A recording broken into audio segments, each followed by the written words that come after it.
আমি অবস্থান করছি শার্শা উপজেলার ৯ নম্বর ইউনিয়ন উলুশি ইউনিয়নে। এখানে জুলাই আগস্টের ছাত্র জনতার ঐতিহাসিক গণ অভ্যুত্থানের শহীদ মোহাম্মদ আবদুল্লাহর স্মৃতিস্মরণে ৮ দলীয় ফুটবল টুর্নামেন্ট অনুষ্ঠিত হয়েছিল।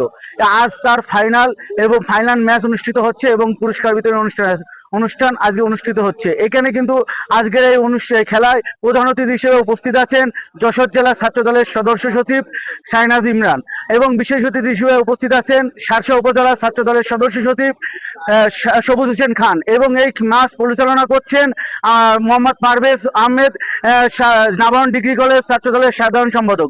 আমি আজকের এই খেলার এই যে প্রধান অতিথি তার সাথে কথা বলবো যে আজকের এই যে শহীদ জুলাই গণ অভ্যুত্থানে শহীদ আবদুল্লাহ স্মরণে যে ম্যাচ অনুষ্ঠিত হচ্ছে তার অনুভূতি কি সেটা আমরা তার কাছে আর কি শুনবো।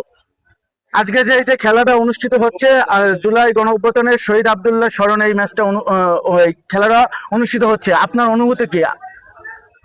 জাতীয়তাবাদী ছাত্র দলের আমাদের এই অঞ্চলের ছাত্র নেতারা, বিশেষত নাবার্ন কলেজের সাধারণ সম্পাদক পারভেজ রহমান সহ যারা বিগত জুলাই আগস্ট ছাত্র জনতার ঐতিহাসিক গণ অভ্যুত্থানের শার্শার একজন কৃতি শহীদ, আমাদের বীর শহীদ আবদুল্লাহর স্মরণে এই যে একটি টুর্নামেন্ট আয়োজন করেছে, এটি অবশ্যই সাধুবাদ জানানোর মতো একটি বিষয়। যে শুধুমাত্র তাদেরকে শোকে স্মরণ না করে তাদের শোককে শক্তিতে পরিণত করে একটি সুস্থ বিনোদন চর্চার আয়োজন করেছে। এইটার জন্য আমরা জাতীয়তাবাদী ছাত্র দলের নাবার্ন কলেজ শাখা এবং এই অঞ্চলের নেতৃবৃন্দকে আমরা সাধুবাদ জানাই। আপনাদের এই যে যশোর জেলা ছাত্র দলের পক্ষ থেকে এইরকম যশোর জেলাব্যাপী কি কোনো অনুষ্ঠান হওয়ার সম্ভাবনা আছে কি না?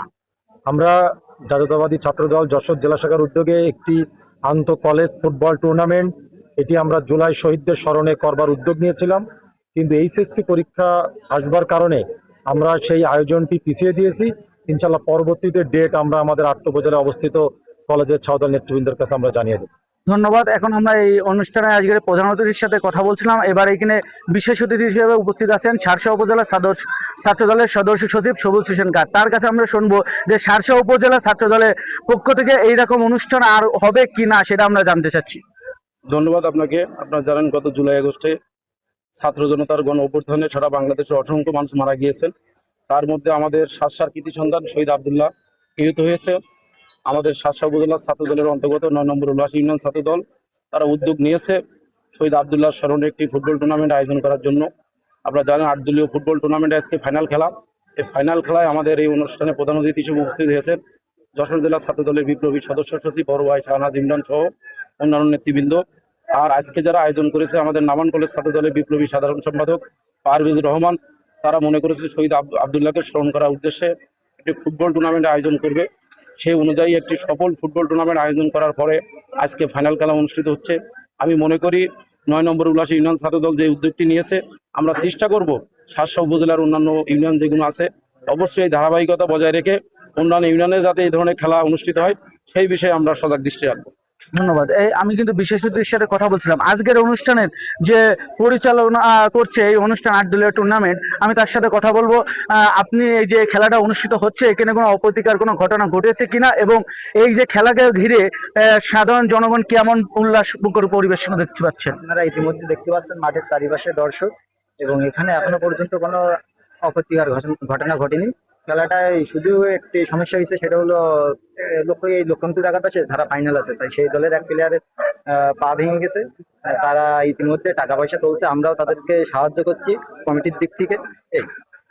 আজকের এই যে ফাইনাল ম্যাচে আমি দেখতে পাচ্ছি কানায় কানায় দর্শক পূর্ণ হয়ে গেছে। তারা এই টুর্নামেন্ট কি তারা আপনারা ভবিষ্যতেও কি এইরকম টুর্নামেন্ট সামনের দিকে করার ইচ্ছা? এটা প্রত্যেক বছরই আমরা এই জুলাই আগস্টের উদ্দেশ্যে করব। আমরা শহীদ আবদুল্লাহ স্মরণে প্রত্যেক বছরই এই দিনে অনুষ্ঠানটি চালিয়ে যাবো। ধন্যবাদ। আপনারা দেখতে পাচ্ছেন আমি কিন্তু এই খেলা যে পরিচালনা করছিল তার সাথে কথা বললাম। এই ৮ দলীয় টুর্নামেন্টে আজকে ফাইনাল ম্যাচ। এই ম্যাচে কিন্তু প্রধান অতিথি বিশেষ অতিথি সহ সবল দর্শক এই এলাকাবাসী সবাই কিন্তু সুন্দর পরিবেশে কিন্তু এই খেলাটা উপভোগ করছে। এই ছিল আমার কাছে শার্শা বেনাপোল থেকে সর্বশেষ খবর। ওমর সিয়াম, চ্যানেল 9, শার্শা বেনাপোল।